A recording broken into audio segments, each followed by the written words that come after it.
It had been 11 years since the world said goodbye to the man who made millions laugh until they cried, and cry until they laughed again. The world had moved forward, or at least, it tried to.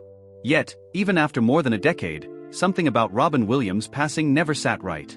On this particular night, something unusual was happening. The ground, long untouched, was being disturbed again. Officials arrived quietly, their expressions somber, their purpose unspoken. Cameras were nowhere in sight. The only sound was the low hum of equipment, and the soft murmur of people trying not to say what everyone was thinking. Why now? The news hadn't broken yet, but whispers had already begun to travel. Someone had given permission to open Robin Williams' tomb. Some said it was for a private investigation. Others claimed it was spiritual, that the family wanted closure. But no one could have imagined what they would find once the tomb was opened. When the first stone shifted, the air seemed to change, colder, heavier, as if the world itself was holding its breath. Hours later, officials emerged pale and wordless, their faces unreadable. What they saw inside would never be forgotten. Before the truth of that night can be understood, we must go back. Back to the beginning, to the man who could fill an empty room with laughter, and whose smile hid an entire universe of emotions. Before the world knew his name, before the fame, before the chaos, there was just a boy with a wild imagination and a heart too big for the world around him. Robin McLaurin Williams was born on July 21, 1951, in Chicago, Illinois. His childhood was a mixture of privilege and solitude. His father, Robert Fitzgerald Williams, worked as a senior executive at Ford Motor Company. His mother, Lori McLaurin, was a former model with a sharp wit and an infectious laugh, perhaps the earliest mirror of the humor Robin would one day master. As an only child, Robin often found himself alone. But where others saw isolation, he saw possibility. He created characters, voices, entire worlds in his mind. His imagination was his companion, his shield, and his comfort. Teachers at Detroit Country Day School remembered him as quiet but observant, the kind of student who didn't always raise his hand but could make the entire class burst out laughing when he did. When the Williams family moved to Marin County, California, Robin's creativity found space to breathe. He joined the drama department, immersing himself in theater, discovering the electrifying power of performance. There was something about making people laugh that gave him purpose, as though he could transform their pain into joy, even for a few seconds. At home, he wasn't always the loudest voice. In fact, those who knew him best said he carried a tenderness that could break your heart. His laughter wasn't just noise, it was a way of connecting, of saying I see you. By the time he entered Juilliard School in New York City, Robin had become a storm of energy, a performer with no boundaries, no script, no fear. There, he met Christopher Reeve, a friendship that would last a lifetime and define loyalty in ways few could imagine. Even then, his instructors were torn between awe and confusion. He could improvise entire monologues on the spot, switch between accents faster than others could blink, and turn an empty stage into a full-blown world. His genius wasn't rehearsed, it was instinct. But what few realized at the time was that beneath his endless creativity was a boy still searching for meaning, for someone to understand the noise in his head and the silence in his heart. Fame, for all its brilliance, has a strange way of casting its own kind of shadow. For Robin Williams, that shadow had followed him quietly for years, hidden behind his whirlwind energy and spontaneous genius. On stage or in front of a camera, he was a firework, dazzling, unpredictable, untouchable. But when the lights dimmed and the crowds disappeared, something else crept in. A silence that didn't feel peaceful. It felt heavy. Close friends noticed it first. There were days when Robin, once unstoppable in conversation, would fall uncharacteristically quiet. He would sit on set between takes, staring off into space, lost in thought. One colleague recalled, he had a way of making the whole room come alive, but sometimes right after everyone laughed, he'd just go still. Like he'd given away all the energy he had. That was the paradox of Robin Williams, a man who could heal others with laughter but struggled to soothe himself. Over the years, the demands of fame, creative pressure, and exhaustion began to weigh on him. He worked tirelessly, often pushing himself beyond his limits. He was afraid of letting people down, one close friend shared. He wanted everyone to be happy, and that included his fans, his family, his colleagues. But that's a heavy burden to carry. There were moments of joy.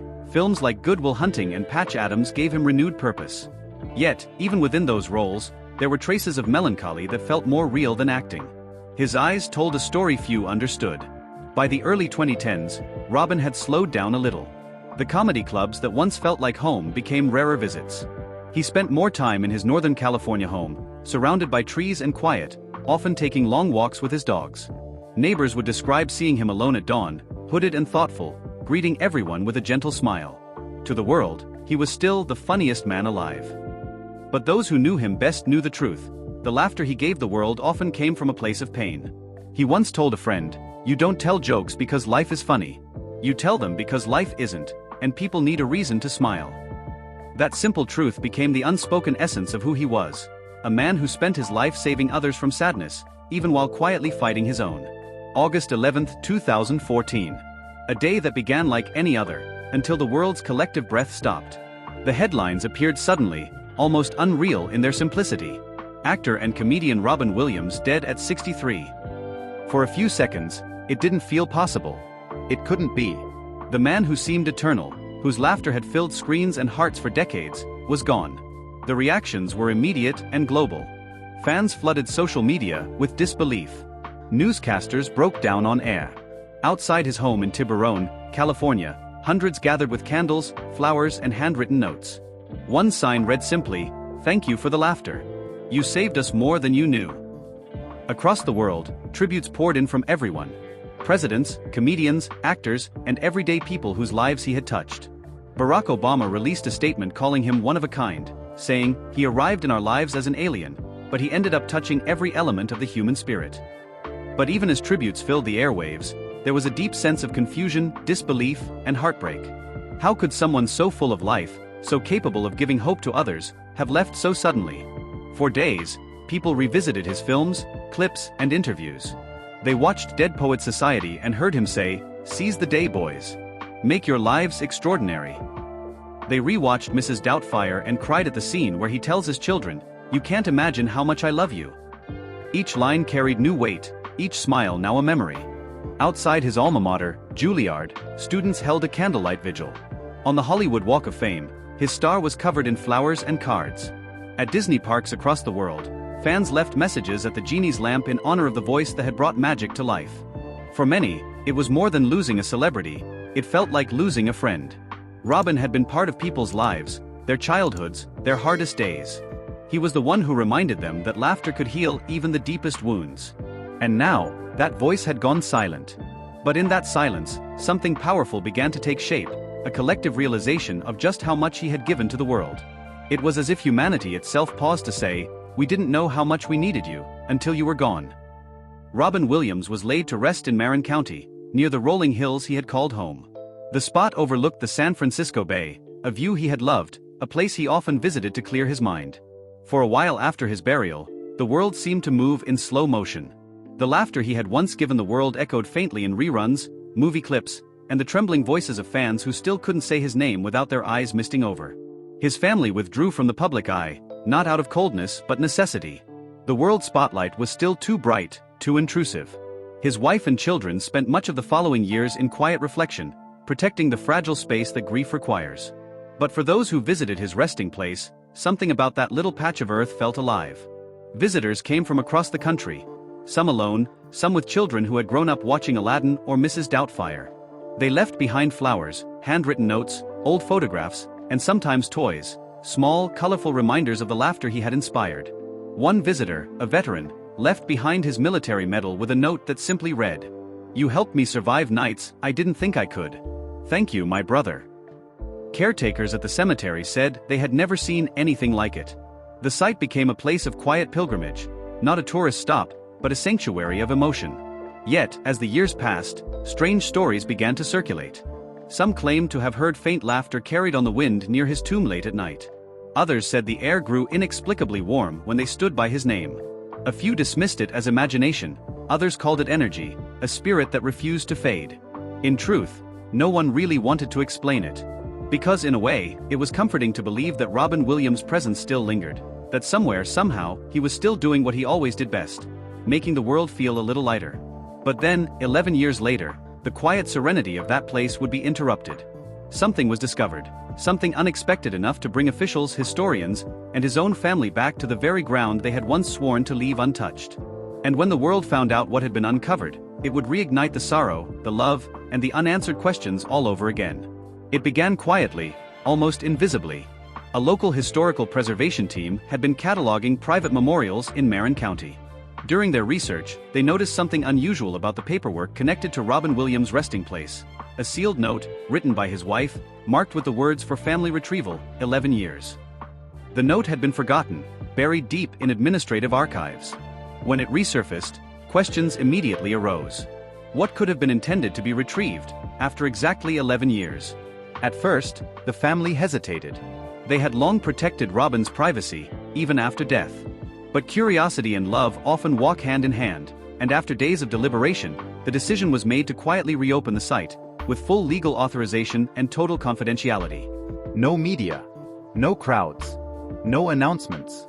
Still, in the digital age, nothing stays hidden for long. Whispers began to leak, first online, then in tabloids. Robin Williams' tomb to be reopened? Secret family operation at Marin Cemetery? Speculation ignited like wildfire.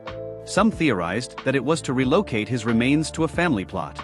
Others claimed there were legal matters or spiritual ceremonies involved. But those closest to the investigation knew the truth was far more personal, and far more mysterious. At dawn one morning, under strict supervision, a small team arrived at the cemetery. Among them were forensic archivists, a notary, and 2 family representatives. The air was damp, the fog thick, curling around the headstones like ghostly threads of memory. They said little as they began their work. Every sound, the hum of machinery, the shifting of stone, echoed in the stillness.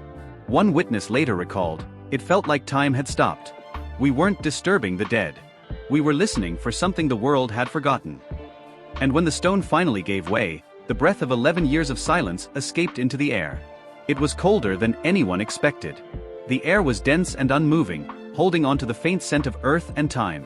Flashlights cut narrow beams through the dark, illuminating the chamber that had remained untouched for over a decade.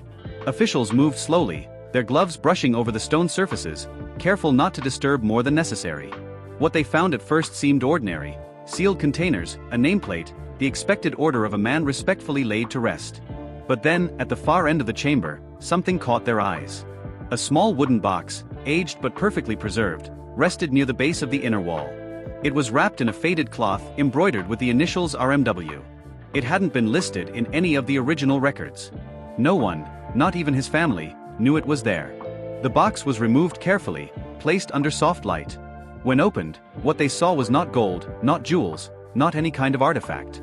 It was far more intimate. Inside lay a collection of envelopes, each yellowed with time, bound together with a silk ribbon. Written across the top envelope, in his unmistakable handwriting, were the words, "If laughter truly never dies, open this when the world needs to remember." The room fell silent. No one spoke. Several of the team members stepped back, visibly shaken.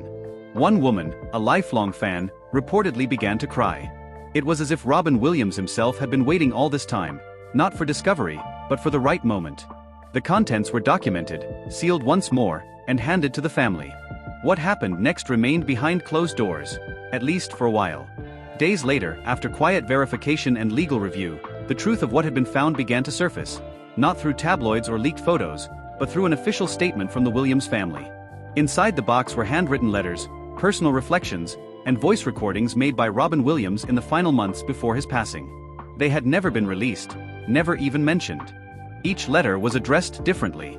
One to his children, one to his closest friends, and one, perhaps the most moving of all, addressed simply to the world. The recordings were brief, but profoundly human. In them, Robin spoke with the same warmth and humor that had defined his life. He talked about kindness, about how people hide their struggles behind smiles, and how laughter was his form of medicine, not just for others but for himself. In one message, his voice trembled as he said, "If you're hearing this, then it means the world kept turning, good. That's what it's supposed to do. Just promise me you'll keep laughing. Not because life's easy, but because it's not." Another line, written in one of the letters, read, "Please tell my kids I was happiest when they laughed with me. Tell my fans I was never gone. I just went where the jokes don't hurt anymore." When excerpts from these writings were shared publicly, the world reacted with the same mixture of joy and tears that Robin had always inspired. Social media flooded with tributes, memories, and clips of his films. The tomb, once reopened for reasons of mystery, had instead revealed something purely human, a final loving gesture from a man who had already given everything he had. And as one journalist wrote, it wasn't what they found inside the tomb that shocked the world, it was what those words reminded us of, that even in death, Robin Williams was still teaching us how to live. The discovery of Robin Williams' sealed letters marked the most emotional moment of the investigation. The workers at Forest Lawn had expected nothing more than the standard maintenance of the burial site. Instead, inside a small compartment built discreetly into the underside of the marble marker, they found a tin box wrapped in faded blue cloth. Inside it were a stack of envelopes, each one carefully addressed in Robin's unmistakable handwriting.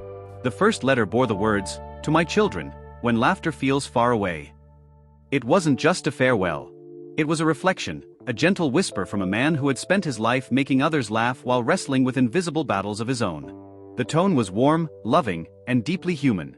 He thanked Zelda, Zach, and Cody for being his greatest performances, reminding them that love, not applause, was the truest standing ovation. The letters continued, one to his closest friends, another to his fans, and one final note addressed simply, to whoever opens this. That last one struck the world hardest. Inside were the words, "Please remember, laughter heals. Even when it feels like the world is too heavy, laugh for me and laugh for you." There was no grand confession, no dark revelation. Only the unmistakable heart of Robin Williams, tender, brilliant, and sincere. The letters were verified, authenticated by experts, and later handed to his family. But before that, a few lines were shared with the public. In those words, people didn't just find a voice they missed, they found healing. For fans who had mourned his loss for over a decade, it was as if he'd spoken again from beyond, leaving one final act of kindness. Those pages, yellowed but preserved, became the emotional centerpiece of the rediscovery, a treasure not of gold or fame, but of humanity. As news of the letters spread, Hollywood came alive with remembrance. His closest friends and colleagues, those who had once shared sets, stages, and late-night conversations with him, began to speak out once more. Billy Crystal, his lifelong friend, took the stage at a charity gala and delivered one of the most heartfelt speeches of his career. "Robin never stopped giving," Billy said, his voice trembling. "He gave when he had nothing left to give.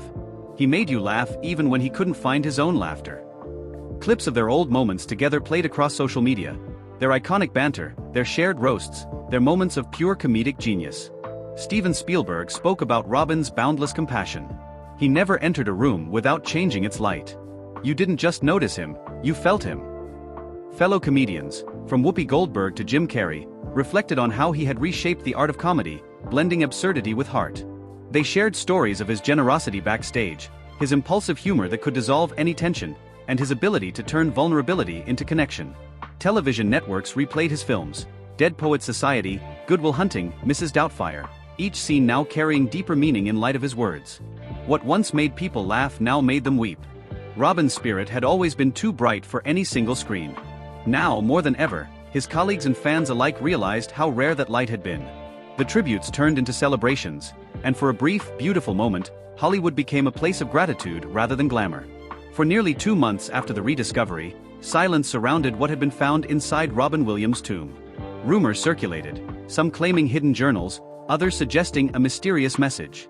But when the official report was finally made public, the truth turned out to be even more profound than speculation.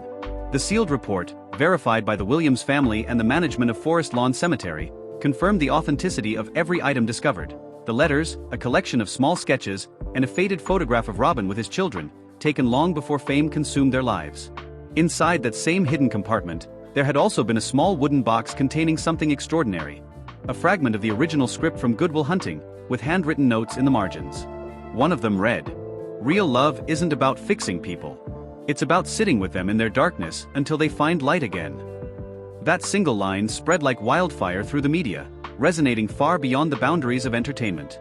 It encapsulated the compassion that defined Robin, the quiet wisdom that existed beneath the laughter. Experts confirmed the materials were genuine, preserved perfectly by the air-sealed space beneath the marble. The Williams family released a final public statement following the revelation. "Our father believed that kindness was the truest form of genius.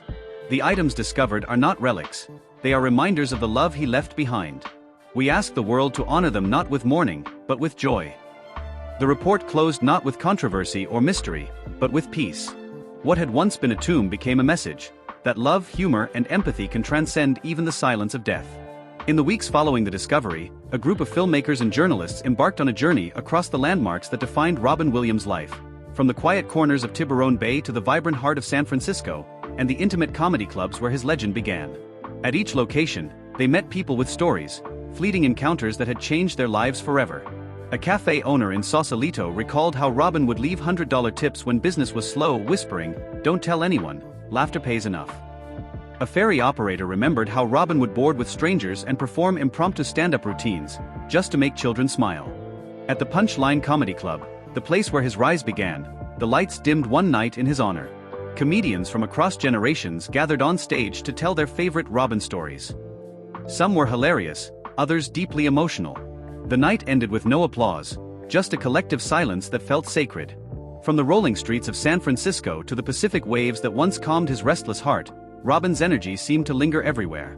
Locals spoke of him not as a celebrity, but as a neighbor, a friend, a man who lived among them, humble, curious, and endlessly generous.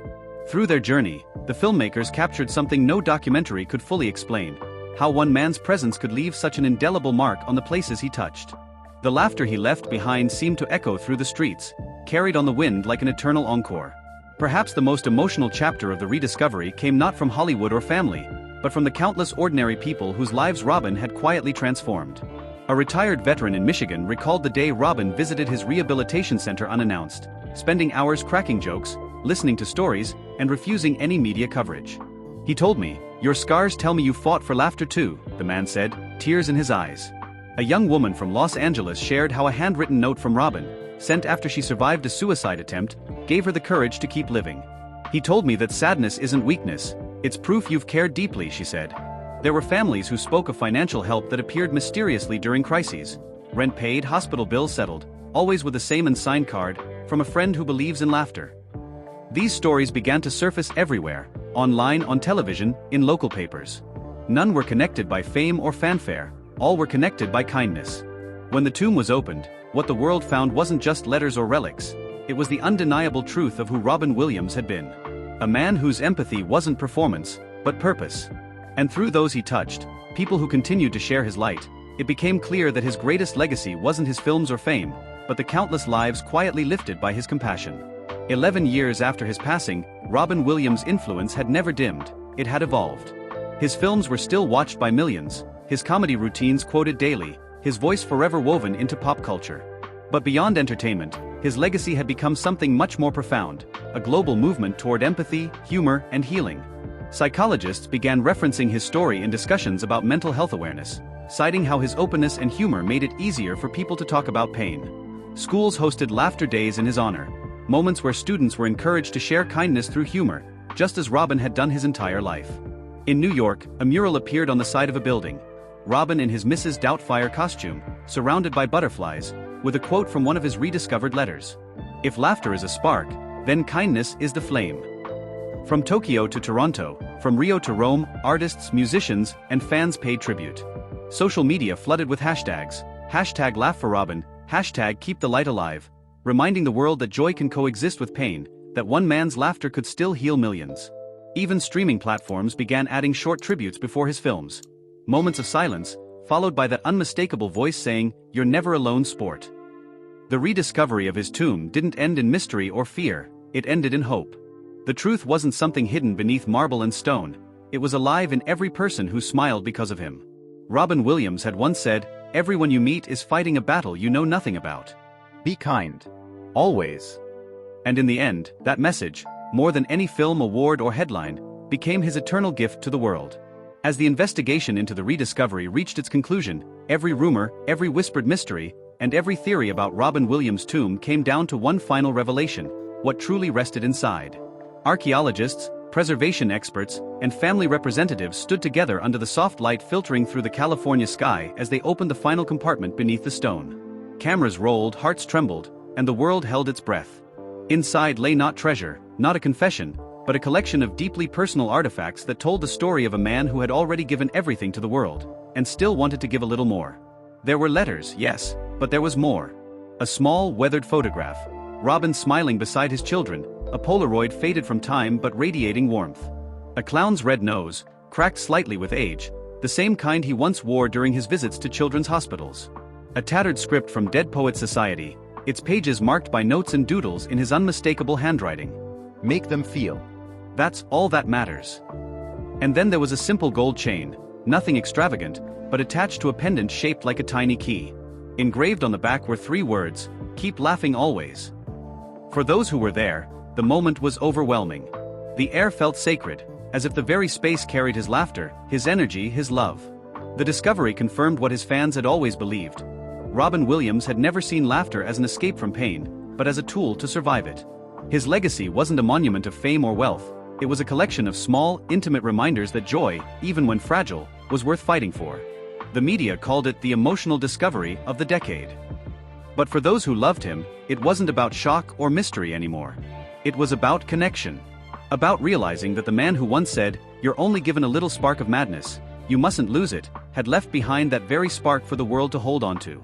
The tomb had never been about death. It was about remembering to live, and to keep laughing through the darkest of days. In the end, his message was simple, written on a note tucked inside one of the letters. "Keep laughing. That's how you'll find me again."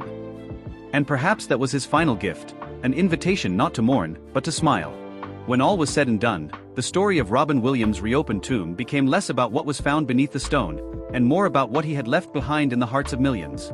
As the news coverage faded, tributes continued in their own quiet ways. In San Francisco, people left flowers, red noses, and small paper cranes by his grave. In Chicago, murals appeared across walls, his smile immortalized in color. In London, crowds gathered in theaters to watch Good Morning, Vietnam on outdoor screens, laughing and crying at once. And across the world, one phrase began to appear online and in conversation, painted on banners, printed on shirts, and whispered through tears. "Keep laughing, Robin." It became a global mantra, a reminder that even the most brilliant souls can leave light behind in the shadows. The world finally understood. Robin Williams didn't leave. He simply became part of the laughter he left behind. If this story touched your heart, don't leave just yet. Robin Williams wasn't just a man who made us laugh. He was a reminder that kindness and humor can heal even the deepest pain. His life, his words, and even what was found after all these years continue to inspire millions around the world. So if you believe that his light should never fade, like this video, subscribe to our channel, and turn on the notification bell so you never miss another video that truly matters.